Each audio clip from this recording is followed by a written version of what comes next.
স্তন ক্যান্সার তখনই হয় যখন স্তনের কোষগুলো অনিয়ন্ত্রিতভাবে বাড়তে থাকে এবং সেখানে টিউমার সেল উৎপন্ন হয় এবং এটি শরীরের অন্যান্য অংশ ছড়িয়ে পড়তে পারে।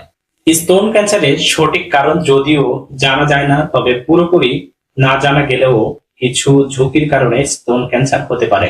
চলুন আজকে আমরা জানবো কি জন্য বা কি কারণে এই স্তন ক্যান্সার হয়ে থাকে। পরিবারে বা জেনেটিকগত কারণে কারো যদি স্তন ক্যান্সারের ঝুঁকি থাকে, সেই ক্ষেত্রে তার ফ্যামিলির যে কোনো মেম্বারের স্তন ক্যান্সার হতে পারে।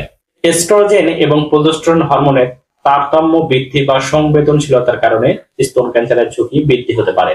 বয়স বাড়ার সাথে সাথে স্তন ক্যান্সারের ঝুঁকি বৃদ্ধি পায়, বিশেষ করে 50 বছরের পর। অস্বাস্থ্যকর জীবনযাপন, ধূমপান, মদ্যপান বা বিভিন্ন ধরনের ফাস্টফুড বা প্রসেস ফুড গ্রহণের ফলে ক্যান্সারের ঝুঁকি বৃদ্ধি পায়।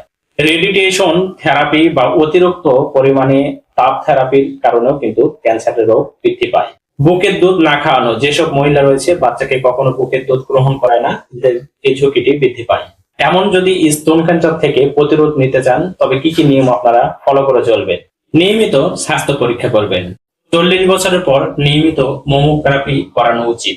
ঘরে বসে নিয়মিত স্তন পরীক্ষা করবেন, স্তনের মধ্যে কোনো গুটি ভাব বা কোনো টিউমার সেল রয়েছে কিনা। সন্দেহজনক পরিবর্তন দেখা দিলে অবশ্যই চিকিৎসকের শরণাপন্ন হবেন।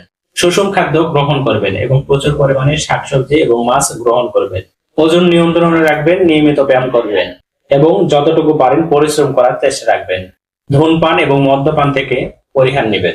নিয়মিত সন্তানকে বুকের দুধ গ্রহণ করাবেন। আপনারা এই সকল নিয়ম যদি মেনে চলেন এবং সঠিক নিয়মে যদি স্বাস্থ্য ব্যবস্থা গ্রহণ করেন, তবে সুস্থ এবং সুন্দর জীবনযাপন করতে পারবেন।